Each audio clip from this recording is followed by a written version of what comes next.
Hi అందరికీ. చాలా అందరూ కూడా చాలా జాగ్రత్త పడాల్సిన విషయం ఇది. ఎందుకంటే నిన్న నైట్ అంటే ఈరోజు ఎర్లీ మార్నింగ్ 3 గంటలకి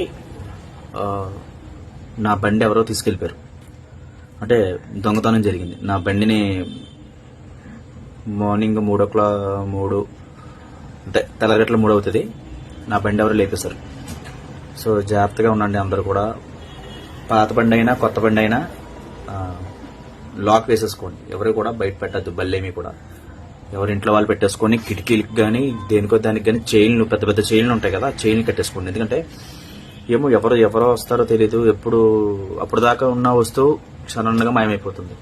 నేను ఆల్రెడీ సీసీటీవీలో చెక్ చేశాను, కానీ విజువల్స్ అంటే క్లారిటీగా లేవు. ఎవరో తిరిగారు, బట్ అది నా బైకా కాదా అని డౌట్. కానీ బండి అయితే మిస్ అయిపోయింది. ఎంతో ఇష్టపడి తీసుకున్న బండి అది. 7 సంవత్సరాలు అయింది ఆ బండి తీసుకొని. నిన్న నైటే దాంతో ఉన్నాను. ఇవాళ మార్నింగ్ నా చేతిలో లేదు అది. చాలా బాధగా ఉంది. సో నేను ఆల్రెడీ స్టేషన్లో కంప్లైంట్ ఇచ్చాను, పోలీస్ స్టేషన్లో కంప్లైంట్ ఇచ్చాను. ఇన్సూరెన్స్ గురించి క్లెయిమ్ ఈ ప్రాసెస్ జరుగుతుంది. ఏమవుద్దో తెలియదు. సో అందరూ కూడా చాలా జాగ్రత్తగా ఉండండి. వస్తువులు ఏమి కూడా బయట పెట్టద్దు. కొత్త వస్తువులు అయినా సరే జాగ్రత్త పెట్టుకోండి.